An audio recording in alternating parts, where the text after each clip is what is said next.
to the third episode of Not in My City Unite. I'm Charmaine James, and I'm honored to have you with us today. The name of this third episode is called The Forerunner. What is a forerunner? A person or a thing preceding the coming development of someone or something. It's also called a pioneering spirit by Dutch Sheets. In his book, he wrote this: "Deep in the soils of the land is a pioneer's blood, crying out for a new generation of pioneers to arise. America desperately needs a generation of pioneers and trailblazers. I like to call them, right now for 2020, new breeds. In this new era, going into 2021, it's a new breed of leader that is coming out. Why? The reason is simple. We lost our way. I believe forerunners, pioneers, as I'm saying again, a new breed of leaders, lead the way and can help us create a better government and living united. Today, I'm honored to have Pastor Randy Feldschau of One City Church, but he's also known as Mayor Pro Tem of our City of Beaumont. Welcome. Charmaine, it's good to be back on Not in My City Unite. And of course, this topic is dear to my heart. I have been preaching the gospel since I was 15 years old. I'm now 59. I've been in the ministry full time since I was 19, been pastoring since I was 30. But, you know, there's always been something deep inside of me that told me one day I would probably be involved in politics. I've often said to people that they need to find their destiny. And when you make that statement, people are uncomfortable because they ask the question, well, what is that and where is that? It's like you're chasing something that's elusive. And so in the last 2 years, I've changed it to say, live with a sense of destiny, and your destiny will find you. That's good. So all my life, I've had this sense of destiny. I've always believed that there's a calling on my life. I always believed that God was orchestrating my steps and my actions. And as I stay sensitive to Holy Spirit, He will lead me. And so all my life, I've had this sense of destiny. And part of that within me, that sense of destiny, was not only to preach the gospel, but I always felt like one day, somehow, some way, at some time, I would probably move into the arena of politics. Yes. Just didn't know how. I just couldn't see that far, but I always sensed it. And so in 2018, as we know here in Beaumont, Get Williams Wright, who sat on city council at large, had passed away, and there was an open seat. And it came to me that I should run for city council. And it was in that moment that I sensed that green light, that this is your moment and this is your time to step into this arena. Now, it's important because we understand the 7 mountains of influence, Yes. that shape our culture, one of them being politics. And we understand how powerful politics is. And so I stepped into that moment, and I felt that God was calling me in that moment in 2018 to run for Beaumont City Council member at large. And so that's where it began for me. So let's talk. Share with us your mission or your vision in 2006 versus now, your mission and your vision for not just the church, but for politics as well. You know, in 2006, when I first came to Beaumont, I came to pastor Cathedral in the Pines Christian Center. It was a great church. It was iconic, primarily because of Pastor Delmar Dabney, that was a powerful voice in this city, because he wanted to pastor not just the church, but he wanted to pastor the city. Yes. And so he was a forerunner in his time. He changed the name actually from First Assembly of God to Cathedral in the Pines Christian Center. Yes. He had coffee with Pastor Dabney that ran every morning and then late that night, Monday through Friday. But his vision was to unite the city, but he wanted to do it through religion. And I mean that by he wanted to pull all the churches together. Yes. That's why he changed the name from First AG to Cathedral in the Pines because he wanted it to be an interdenominational church. Yes. And so he wanted to pull all the churches together and bring unity through the churches or through religion. And so when I came here, I sensed that I was taking a church that was a voice within the city. But suddenly I began to address racism, racial reconciliation. I began to address the issues that we were facing in the city. Out of that came Not in My City, and you joined the staff, and you and I began to work together, and we addressed that in our first program. That was the pilot program of this great ministry that we have now through the internet. And so I began to address all these issues, and I began to watch and see how God was just moving us step by step up to the place where in 2018, he presented this to me about getting involved deeper into the politics of Beaumont, not just as a pastor now, as we've been doing, but now as a politician. And he moved me into that arena. And suddenly now I see the unity of the partnership between government and the church. Yes. And that's where we are right now in America, because I do believe that God is awakening his servants, men and women, pastors, ministers. He's awakening them, and he's helping them to see that it's time for the church, for men and women of God to get back involved in politics and take back what we gave up. Well, since we're talking about church and we're talking about politics, I'm gonna shift some things around.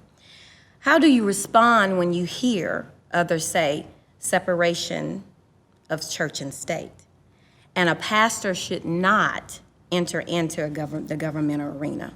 Well, there's not enough time in this program to answer all of that thoroughly. So I would encourage people to go online and look at Wall Builders with David Barton. And he has a phenomenal series that addresses the history of this nation and how it was birthed and formed, and how ministers played a huge role, not only in the Declaration of Independence, but also in the forming of the Constitution and the Bill of Rights.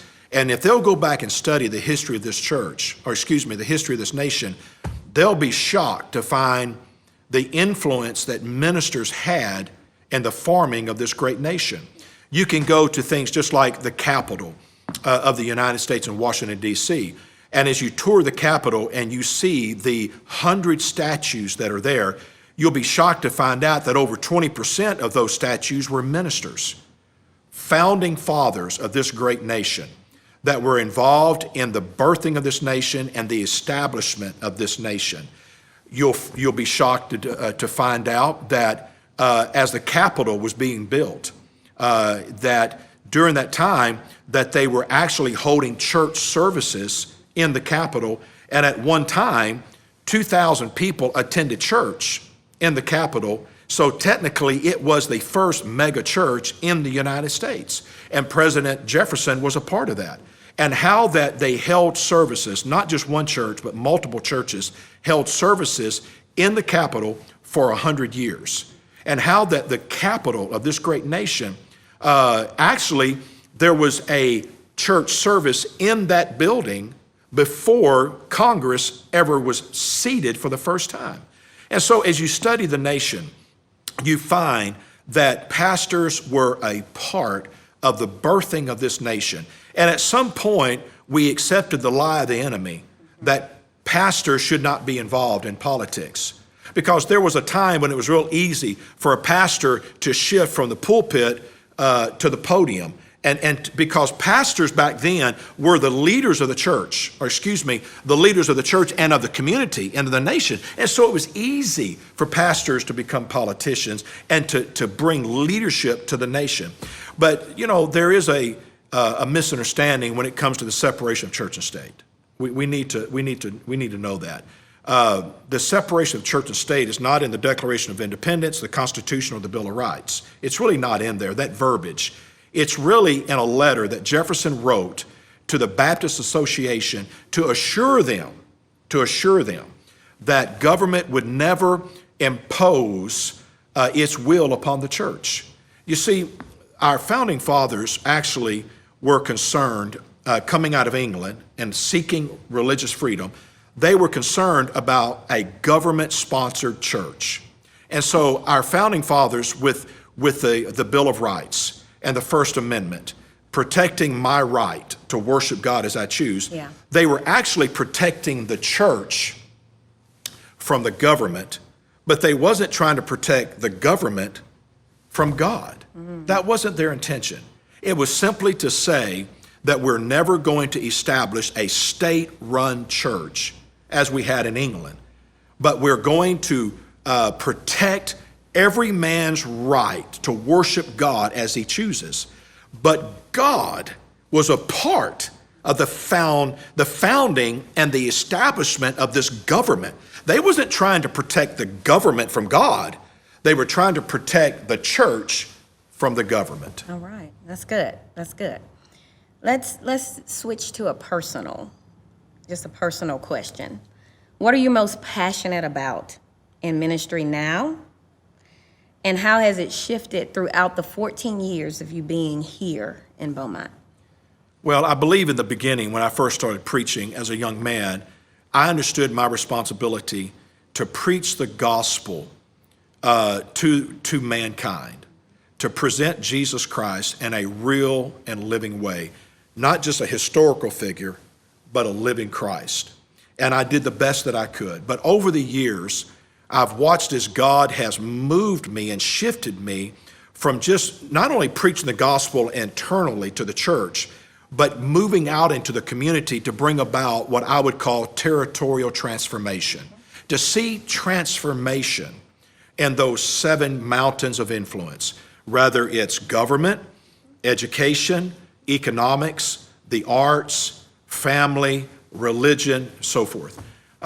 We have a responsibility, I believe, as the church to address those 7 mountains and to address the issues that we're facing as a nation. I believe that the gospel should be relevant and should be practical. And so now, for me, it's not a matter of isolating myself, isolating Christians, isolating the church from the world. That's right. You know, come out from among them. Yeah. And be you separate. And so we isolate ourselves. That's not my calling now. It's more of we can insulate ourselves, of course. We can equip the saints. We can prepare the saints. We can give them the tools they need, but then release them out into the world to bring about transformation. Touch not the unclean thing. I mean, we have to be people of a pure heart and clean hands and walk in righteousness, but it's not a matter of isolating. It's a matter of insulating and then doing what Jesus did. Go out there and sit down and associate with publicans and sinners and do what the Pharisees would not do. Yes. And that is go out there and sit down with the publicans and the sinners and reach out and touch them and bring about transformation.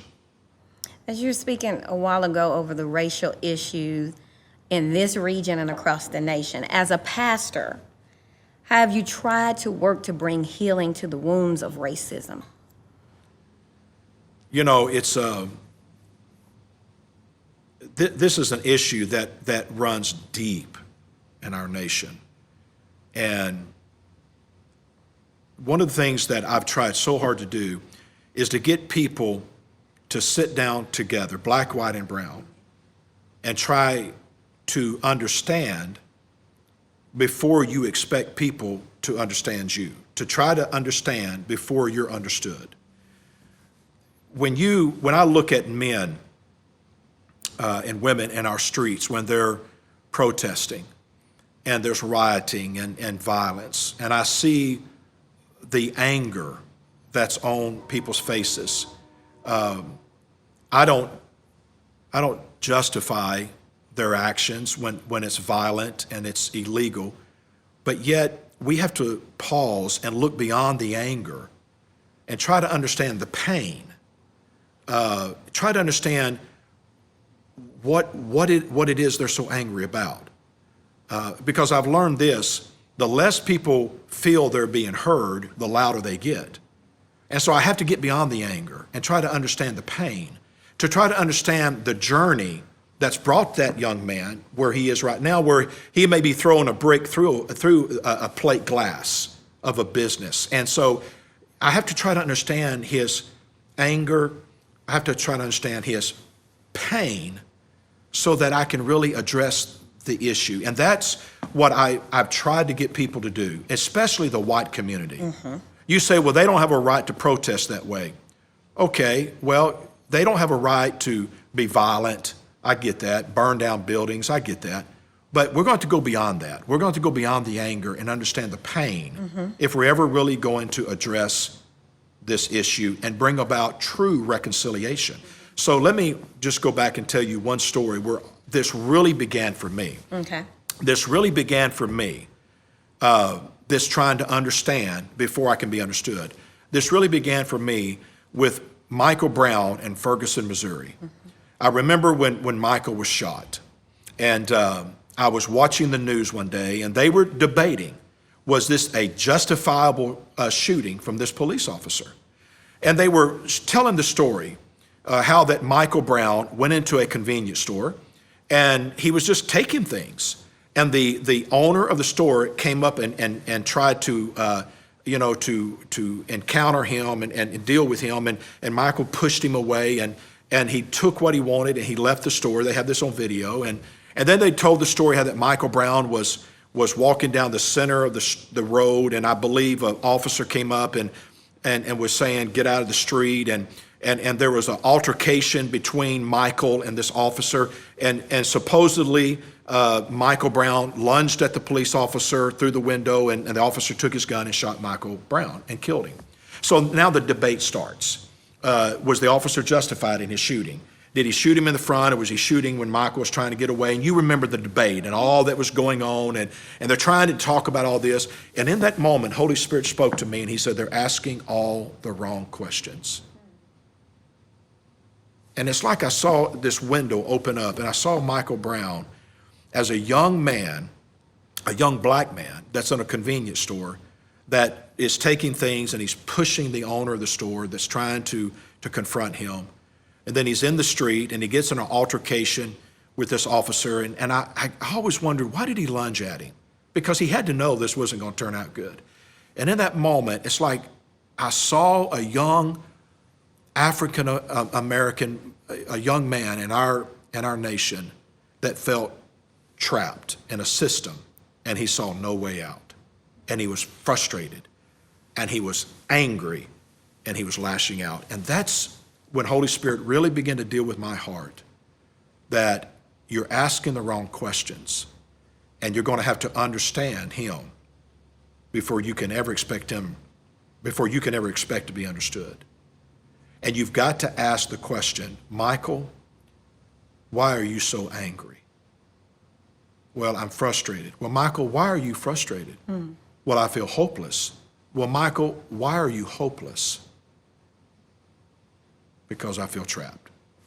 And so that's when it really began with me, of looking at young black men in our streets that are rioting, protesting, burning down buildings, setting cars on fire.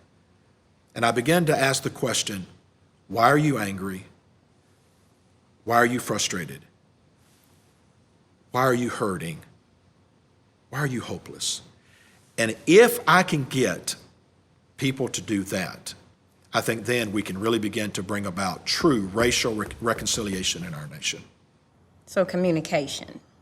It's communication of trying to understand before you expect to be understood. That's right.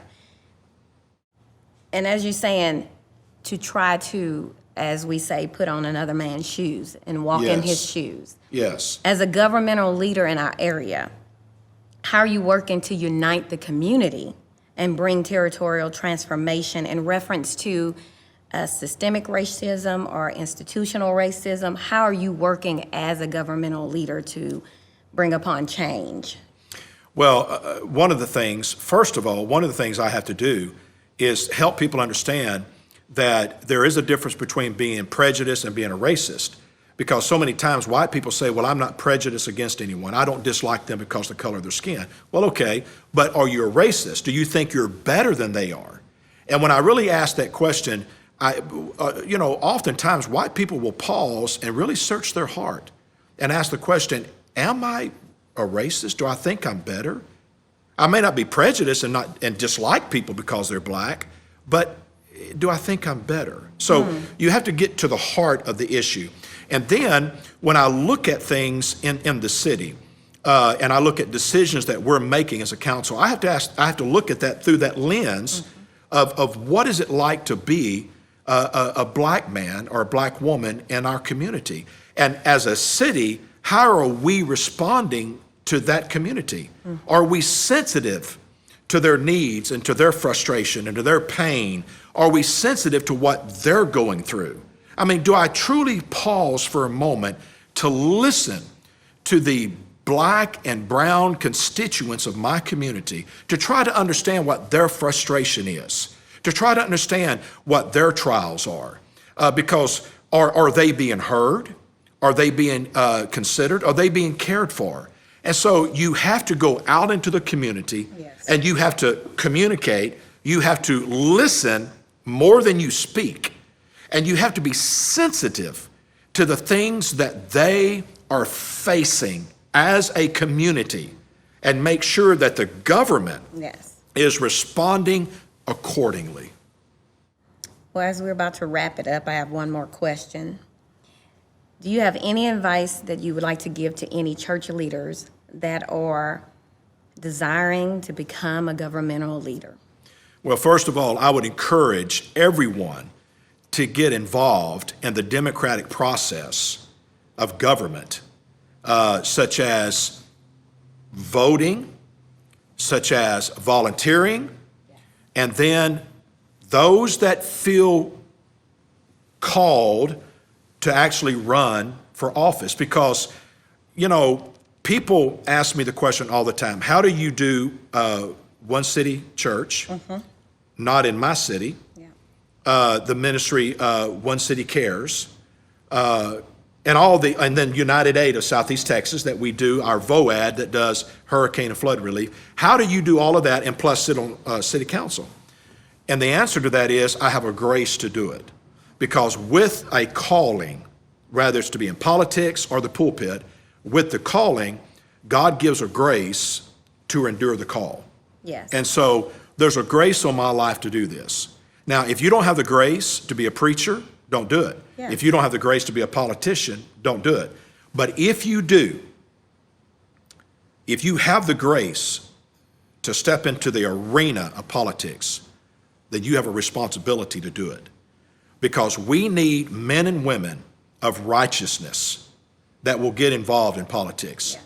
Because as I've said before, you can't legislate righteousness. You can legislate law, morality. You can protect people's rights in the marketplace, that you can't discriminate against them because of the color of their skin. And we should have those laws. But laws can't change the heart. Only the gospel can do that. And so we have to have righteous people. As Proverbs says, when the righteous rule, the citizens rejoice. So we have to have righteous people in government that will call it like it is and that will govern righteously and make decisions based on righteousness. And I'm not talking about theology now. I'm talking about righteousness. So I would say to people in our churches, vote, volunteer, and those of you that have the grace to do it, get involved in politics so that we can change our community and do it in a righteous way. What is new on the horizon for Pastor Feldschau and Mayor Pro Tem Feldschau? Well, it is true that we're going into 2021, and I'm facing another campaign. And so I've got to gear up for that. And in May, there'll be another election. It doesn't seem like it, but I'm at a year and a half now in my first term. And so the second half, I'll be campaigning again, and I'll be looking at the next election and hoping that the citizens of Beaumont will give me another opportunity to serve. And I will serve if they so choose. because I believe that I'm just now getting started. And I want to continue in the arena of politics, on the mountain of government, as a politician and as a pastor in this community of One City Church, because that's who we are as a people. God's called us to bring about territorial transformation. And so I think there's a lot of great things in store for Beaumont, not only through the government, but through Not in My City Unite and other ministries that we have here. I believe there's a lot of great things that are coming, and I'm excited about what God's going to do here in Beaumont, Texas. Well, thank you, Pastor Feldschau. I call you Pastor. But before we sign off, I want to make sure everybody hits the subscribe button. But I want Pastor Feldschau to leave with some words of encouragement, not just about being a pastor, but being a citizen here in the nation, in the United States of America. Just encourage the people that's watching with just a word of hope. Of course, we're in COVID. Just an encouraging word, just like you preached on Sunday, for us to hold on, for us to understand that God is still here. But even for those that don't know who God is, could you just give some words of encouragement? 2020 has been a challenging year, probably the most challenging year of my life. We've had the COVID-19, the fires out west. We've had the rioting and the protesting in our streets. We've had the hurricanes, 30 named storms. It's been historical. We've had the presidential election that's been very controversial. So it's been a very challenging year. And I know that people are dealing right now with fatigue, hopelessness, depression. We know that chemical dependency is going up in America at an alarming rate, domestic violence and so forth. So there's a lot of things that are happening right now with our citizens. And I just want to encourage you to hold on. As the vaccine is now coming out and we're seeing a light at the end of the tunnel, as the fires are going to start dying down, as the hurricane season has ended, the presidential election is coming to a conclusion, we will come through this. And I know it's been a challenging year, but I want to encourage you just to hold on and to know this, that we're going to come out on the other side of this challenging time, and we're going to be a better people than we were before. You have to know that true character is forged in the furnace of affliction, and we will come out on the other side, and we will be better, we will be stronger, we will be a stronger people, we will be a stronger nation. And I do believe that through all of this, that this has gotten our attention. And I believe that people are going to find a moment when they're going to bow their knee, bow their heart, and they're going to turn back to God. And I'm just believing and contending that through this year of 2020, that God's going to move again in America. Well, once again, thank you all for joining Not in My City Unite. Make sure you subscribe, hit the button. I'm going to say that again, hit the subscribe button. Tell your friends about us. It's not just about being here in Beaumont, Texas, but it's about ministering to the world. So once again, thank you for joining, and we'll see you next time.